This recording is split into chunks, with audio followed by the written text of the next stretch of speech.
Today I came to such a place, যেখানে খাবার খেতে হলে আপনাকে প্রতি গ্রাম খাবার কাউন্টিং করে নিতে হবে। আর তাদের ফুড সেকশনে আপনারা অনেক ধরনের খাবার পেয়ে যাবেন। অ্যান্ড আপনারা বলতে পারেন this type of food a small buffet system. So hello, আজকে আমি এসেছি নারায়ণগঞ্জ শেফ টেবিলে।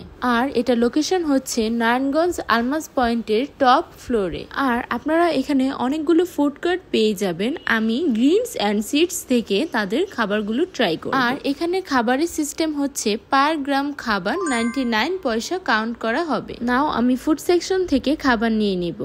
আর এটা হচ্ছে চিকেন ফাজিতাস, দেন নিলাম ভেজিটেবল স্প্যাগেটি। আমি সবগুলো খাবারই একটু করে নিয়ে নিচ্ছি।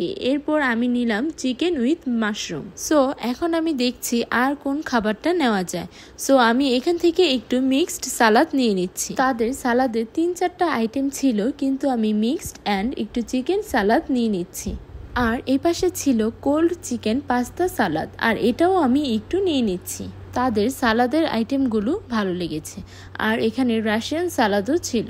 আর নেক্সটলি আমি এখানে সটেড মাশরুমও দেখলাম। আর এটা প্রায় শেষ হয়ে গিয়েছিল, আমি একটু নিয়ে নিচ্ছি। সো এবার আমার নেওয়া সবগুলো খাবার এখন আমি কাউন্ট করব। আর এখানে আমার সবগুলো খাবার মেজার্ড করা হচ্ছে। খাবারগুলো মেজার্ড করার পর গ্রাম এসেছে 559।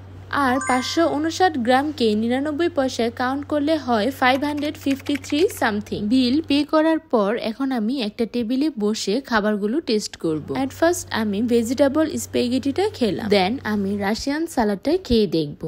আর খাবারগুলো অনেক ঠান্ডা ছিল, দ্যাটস ওয়াই সবগুলো খাবারের টেস্টই আমার কাছে অ্যাভারেজ লেগেছে। বাই দ্য ওয়ে, শেফস টেবিলে গিয়ে আপনারা খাবারের পাশাপাশি বাইরের ভিউ উপভোগ করতে পারবেন। সো আজকের মতো এই পর্যন্তই, টাটা।